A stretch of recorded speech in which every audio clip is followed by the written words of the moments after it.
Welcome to Letter to the Youth, where the past speaks and the future listens.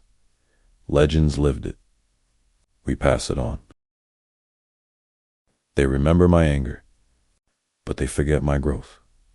Before the speeches, before the cameras, I was a black child trying to survive in America. My name was Malcolm Little, and I spent my life fighting for black people. This is my letter to the youth. I was born May 19th, 1925. From the beginning, violence followed my family. My father spoke openly for black freedom and self-reliance. Because of that, white supremacists hunted him.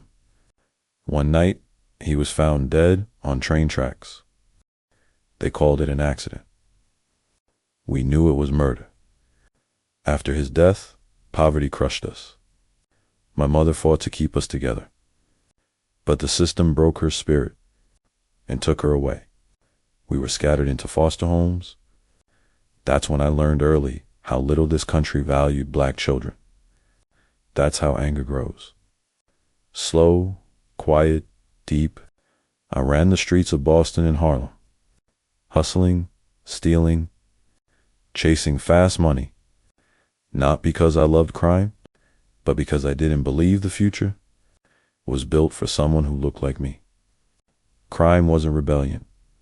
It was despair wearing confidence. At 20 years old, I was arrested and sentenced to 10 years in prison. Prison was supposed to erase me. Instead, it awakened me. Behind bars, I educated myself. History, philosophy, religion.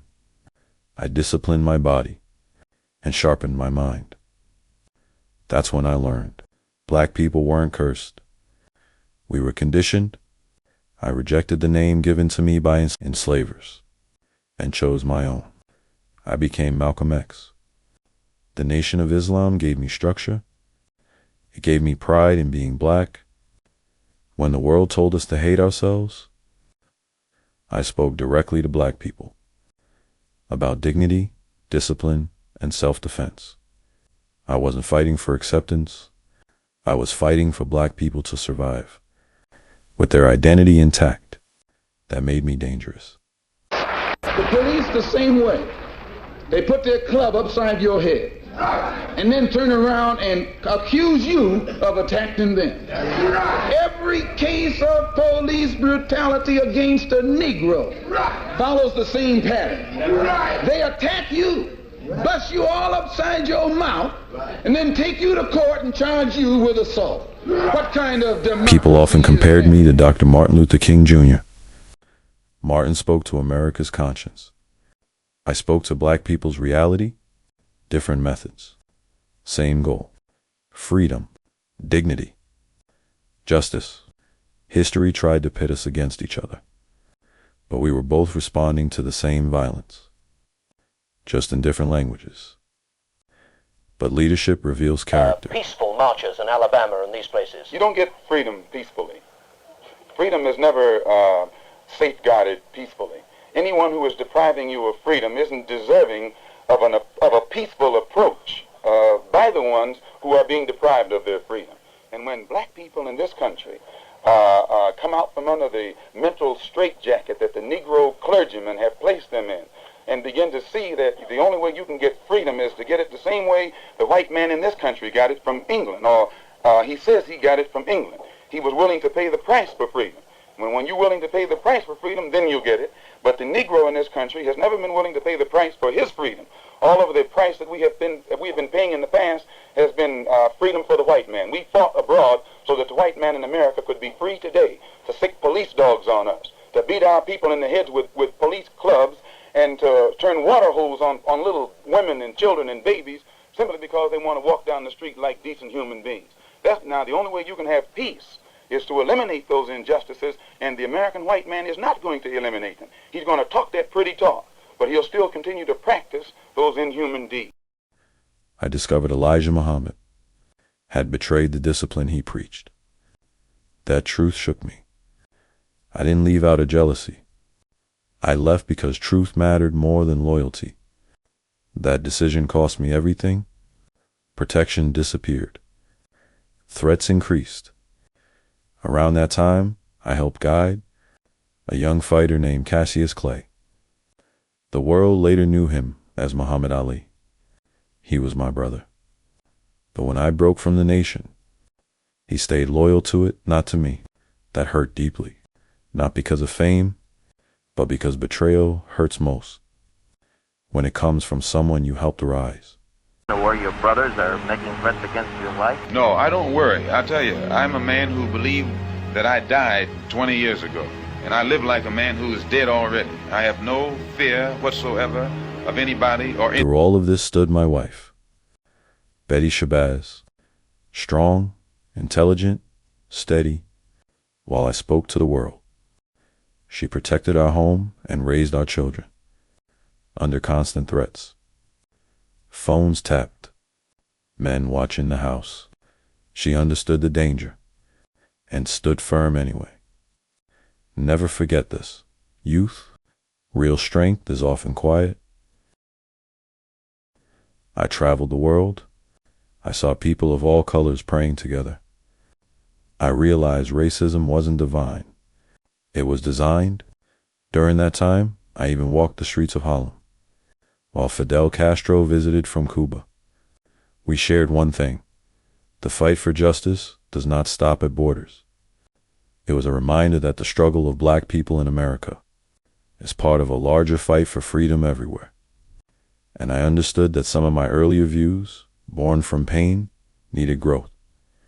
Growth makes people uncomfortable, especially those who benefit from the old version of you.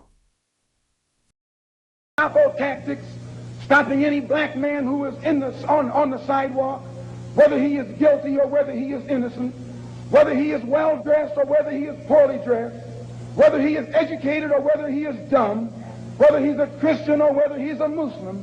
As long as he is black and a member of the Negro community, the white public thinks that the white policeman is justified in going in there and trampling on that man's civil rights and on that man's human rights. Once the police have convinced the white public that the so-called Negro community is a criminal element, they can go in and question, brutalize, murder unarmed, innocent Negroes, and the white public is gullible enough to back them up. This makes the Negro community a police state. This makes the Negro neighborhood a police state. It's the most heavily patrolled. It has more police in it than any other neighborhood. By 1965, I had outgrown every box placed around me.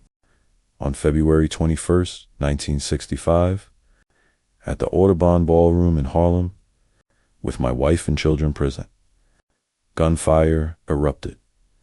I was shot multiple times in front of my family. I was 39 years old. Later, members of the Nation of Islam were convicted in my murder. Today, the youth would have called it getting backdoored, betrayal from your own people. So listen closely. Anger can wake you up, but discipline will carry you forward. Fight for your people, but don't let loyalty blind you to truth. Question leaders. Question systems. Protect your mind. I was Malcolm X, and this is my letter to the youth. At the same time, next week, we greet you in the language of our forefathers, the beautiful Arabic tongue, Salam Alaikum. Salam Alaikum. Yeah. This is more than a story. This is a letter to the youth. This a letter to the youth from the ones who survived, from the pages of the past where the brave stayed alive. They stumbled, they fell, but they stood every time. Turn scars into wisdom, turn pain into shine. Not fairy tales, nah, this real life proof. Every legend was once just a kid with a truth. Same fear in their chest, same weight on their back. Only difference is they refuse to go back. Letter to the youth, yeah, we passing the flame. Knowledge in the ink, hope written in names. If the world tried to break you, said you wouldn't make it through, read the stories that remind you this was written for you.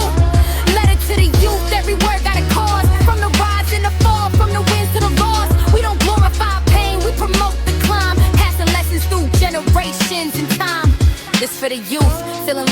noise. Every dream interrupted, every unheard voice. History ain't distant, it's closer than you think. Same battles, new faces, same pen, same ink. They didn't have shortcuts, just faith and mistakes. Now their stories are maps, so you don't lose your way. If you question your power, let the past be the proof. Everything you need is already in you. This ain't about worshiping legends, it's about learning from them. This is a letter to the youth. Yeah.